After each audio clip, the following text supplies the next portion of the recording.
Hello everyone. उम्मीद करता हूँ आप लोग ठीक होंगे। बड़े दिनों बाद मुलाकात हो रही है आज। कई अपने प्रोफेशनल रिस्पॉन्सिबिलिटीज़ होती हैं जिसके चलते कई बार समय पर आपको वीडियो नहीं दे पाता हूँ, आपसे जुड़ नहीं पाता हूँ। और कई लोगों की कंप्लेन रहती है कि सर रेगुलर आप इसको दें तो आसानी होगी। तो हमें व्यवसायिक दायित्व है भाई, थोड़ा दिक्कत होता है लेकिन देर आए दुरुस्त है। तो एक नए टॉपिक की बात करता हूँ और मैं सजेशन करता हूँ, बार बार कहता हूँ कि टॉपिक को देखने के लिए थोड़ा सा बैठ करके पेन पेपर पे देखें, राह चलते इस टॉपिक को ना देखें, समझ में नहीं आएगा। ये यूपीएससी और पीसीएस के लिए बड़ा इंपॉर्टेंट टॉपिक है और इससे एग्जाम में क्वेश्चन आते हैं, आ सकते हैं और एक कंसेप्ट के लिए बहुत ही क्लियर है, बहुत इंपॉर्टेंट है ना। तो एक टॉपिक है एफसीसीबी एंड एफसीईबी। एफसीसीबी मतलब फॉरेन करेंसी कन्वर्टिबल बॉन्ड्स, यानी हिंदी में कहते हैं विदेशी मुद्रा परिवर्तनीय बॉन्ड। और एफसीबी का मतलब होता है फॉरेन करेंसी एक्सचेंजेबल बॉन्ड, यानी विदेशी मुद्रा विनिमय बॉन्ड। तो आखिर दोनों होते क्या है, कैसे काम करते हैं, उसको समझते हैं। मैं पहले परिभाषा नहीं बताता हूं, पहले डेफिनेशन नहीं बताता हूं, कोई यूज नहीं है उसका। डेफिनेशन तो किताबों में मिल जाएगा। आप उसके कंसेप्ट को समझ जाएंगे ना, तो मेरा दायित्व यहाँ पे, मेरा उद्देश्य रहता है कि आप कंसेप्ट को समझें। आप कंसेप्ट को समझेंगे तो निश्चित तौर पे क्या होगा कि क्लैरिटी आएगी। क्लैरिटी आएगी तो परिभाषाएं तो आप रट लेंगे, परिभाषाएं डेफिनेशन आप कहीं रट लेंगे, लेकिन लास्ट में डेफिनेशन भी आपको बता दिया जाएगा। तो आखिर पहले बात करते हैं एफसीसीबी की, यानी foreign currency convertible bond. Bond क्या होता है? बॉन्ड आप जानते हैं, बॉन्ड मैंने बताया आप लोगों को, और आपको बॉन्ड पे वीडियो भी दिया गया है। Coupon bond, zero coupon bond, कई सारे बॉन्ड की बात की गई है। तो बॉन्ड क्या होते हैं? जब बॉन्ड को इशू करके कोई कंपनी, सरकार या कोई कंपनी पैसा लेती है, जो बॉन्ड खरीदता है वो पैसा देता है और कंपनी या सरकार के पास पैसे आते हैं और बॉन्ड पे इंटरेस्ट मिलता है। बॉन्ड की एक टेन्योर होती है, बॉन्ड एक समय के बाद 5 साल का, 10 साल का, 15 साल का, 20 साल का बॉन्ड होता है। उसके बाद वो पैसा मिल जाएगा किसको? इंडिविजुअल को, जो इंटरेस्ट के साथ, या हर साल इंटरेस्ट मिलेगा या एक साथ लमसम में इंटरेस्ट मिलता है। सब बॉन्ड में वीडियो आप देख लेंगे, बॉन्ड की जानकारी आपको मिल जाएगी। एक बताया था कन्वर्टिबल बॉन्ड, वैसा बॉन्ड, डिवेंचर नहीं बताया था मैंने, कन्वर्टिबल डिवेंचर वगैरह, कि वैसा डिवेंचर, वैसा बॉन्ड जो शेयर में कन्वर्ट हो जाए, जो शेयर में बदल दिया जाए। यहां पर वही है, यहां पर तो आप ध्यान दीजिए, ये क्या लिखा? Foreign currency convertible bond. यहां फॉरेन है, करेंसी है, कन्वर्टिबल है और बॉन्ड्स है, 4 टर्म है।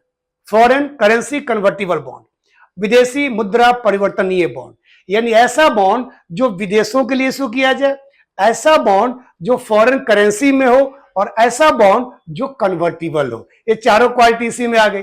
यानी बॉन्ड एक ऐसा जो अपने अंदर 3 क्वालिटी लेके चल रहा हो, यही 4 कंसेप्ट यहां पे हो गए, फॉरेन करेंसी कन्वर्टिबल बॉन्ड।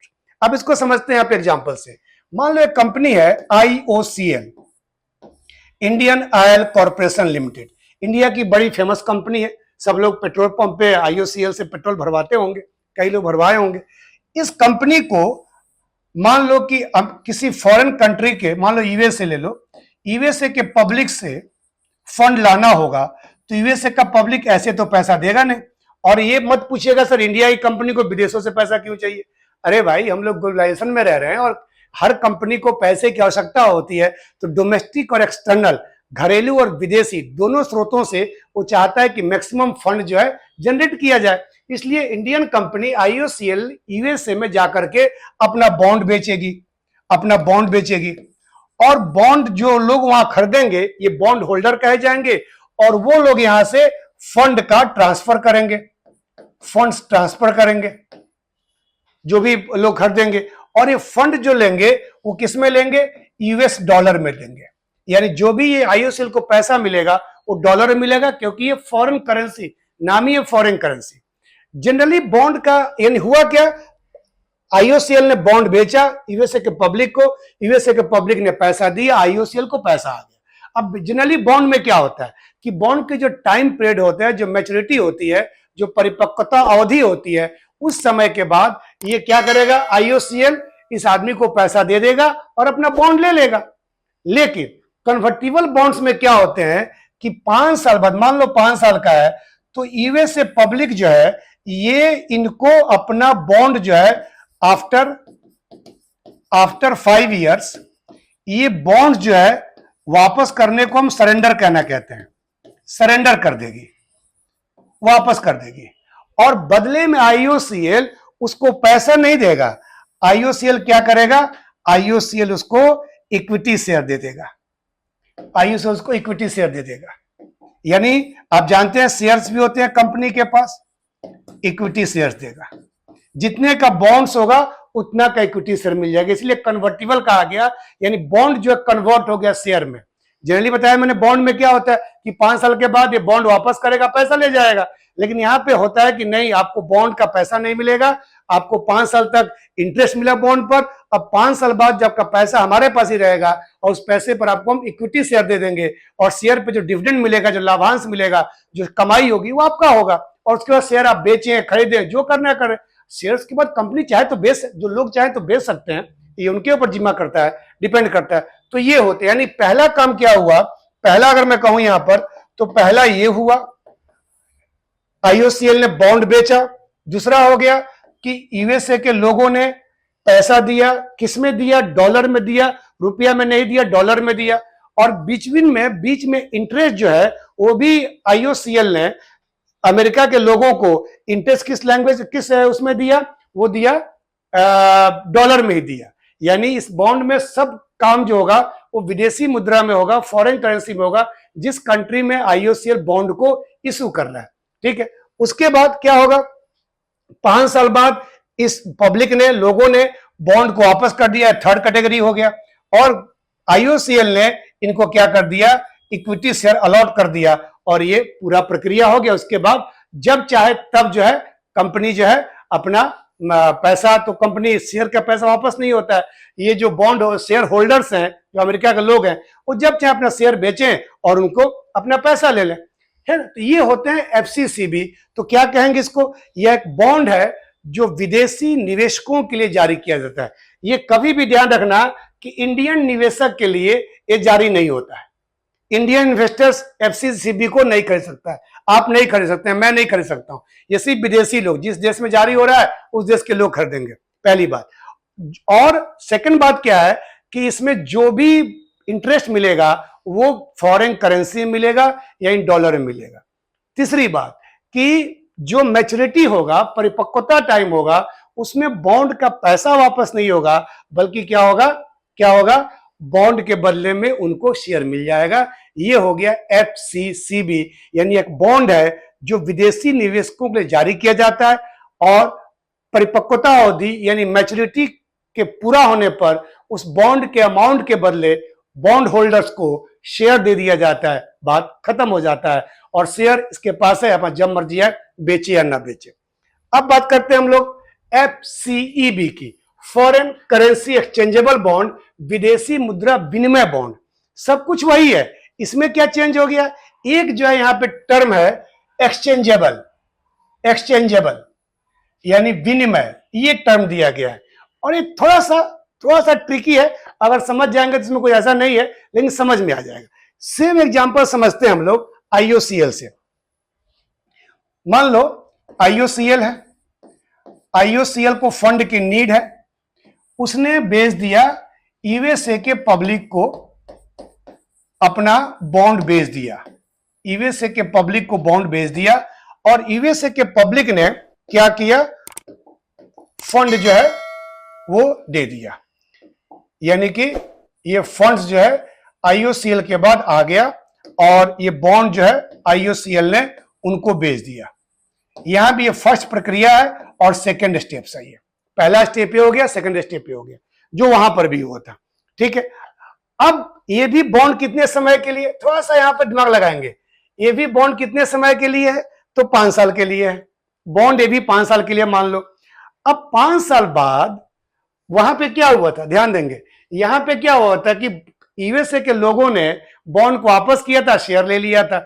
यहां पे ये अलग हो जाता है, यहां पे क्या होता है कि IOCL का किसी और कंपनी के साथ, मान लो ONGC के साथ, अलग कलर लिखता हूं ताकि आसानी होगी थोड़ा देखने में आप लोगों को, ONGC के साथ एक टाई अप है।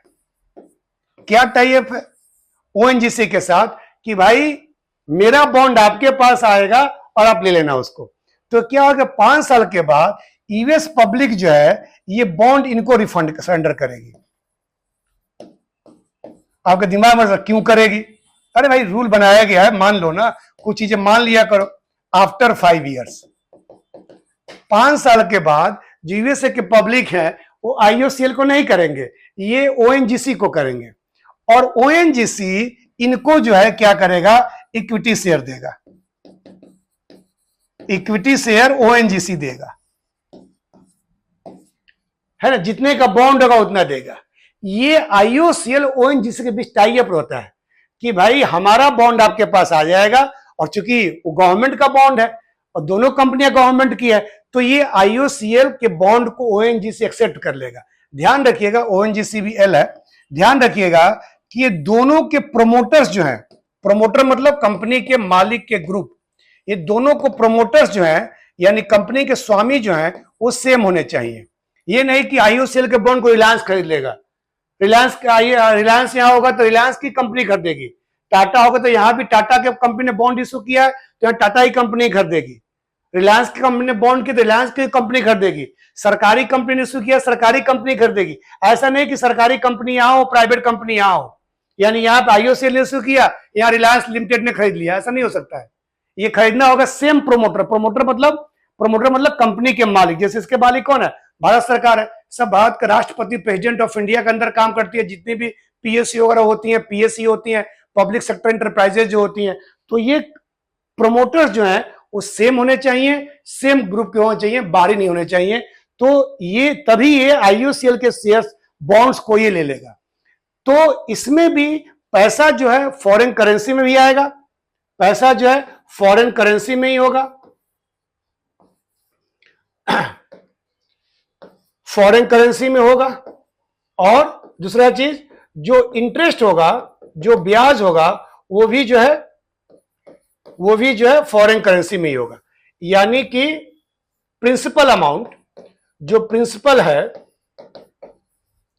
एंड इंटरेस्ट जो है, ये दोनों जो है किस में होंगे, ये फॉरेन करेंसी में ही होंगे, विदेशी मुद्रा में ही होंगे, विदेशी मुद्रा में ही होंगे। फॉरेन मतलब जो इस कंपनी ने जो पैसा लिया वो अमेरिकन करेंसी में लिया, डॉलर में लिया, और इसने जो इक्विटी शेयर दिया उसमें दिया, और जो इंटरेस्ट 5 साल तक पे किया आईओसीएल ने यूएसए के लोगों को, वो उसने अमेरिकी डॉलर में किया। ये भी आपका यूएस डॉलर में ही आएगा, ध्यान रखिएगा, इंटरेस्ट भी यूएस डॉलर में आएगा। तो पहला बॉन्ड बेचा, दूसरे कंपनी ने, इसको लोगों ने पैसा दिया, उसके बाद तीसरा स्टेप क्या हो गया, तीसरा स्टेप हो गया कि जो बॉन्ड वापस होगा वो आईओसीएल को हो गया, थर्ड हो गया। और फोर्थ जो है ये इक्विटी शेयर इशू कौन करेगा, वो ओएनजीसी करेगा, आईओसीएल नहीं, ओएनजीसी करेगा। तो इसमें क्या हुआ, देखो दोनों में अंतर क्या हुआ, इसमें क्या हुआ कि ध्यान से देखना, 5 साल के बाद आईओसीएल की लायबिलिटी खत्म हो गई, क्योंकि अब शेयर होल्डर हो गया, और शेयर होल्डर लोन नहीं होता, वो शेयर धारक है, उनको कंपनी का फायदा होगा तो कंपनी उस पर उनको डिविडेंड देगी। बॉन्ड में क्या होता है, कंपनी को फायदा हो चाहे ना हो इंटरेस्ट देना होता है।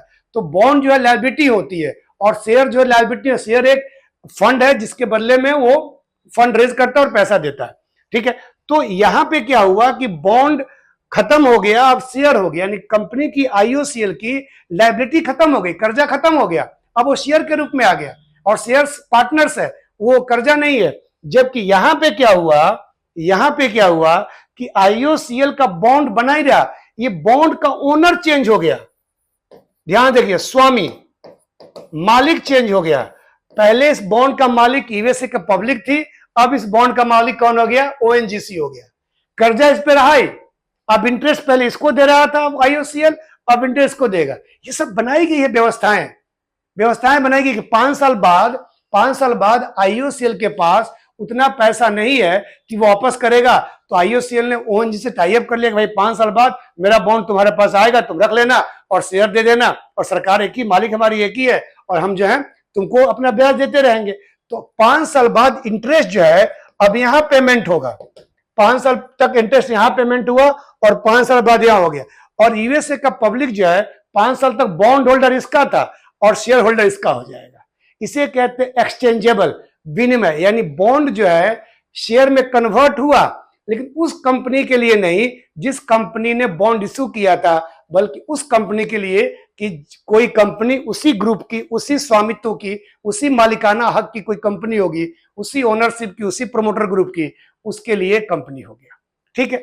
तो उम्मीद करता हूं, यानी इसमें क्या हो गया, इसमें श्योर कंपनी की लायबिलिटी खत्म नहीं होती है, बल्कि उसमें इसका लायबिलिटी का ओनर चेंज हो जाता है। पहले ये लायबिलिटी था, पहले ये मालिक बॉन्ड के मालिक था, बॉन्ड का मालिक ओएनजीसी हो गया।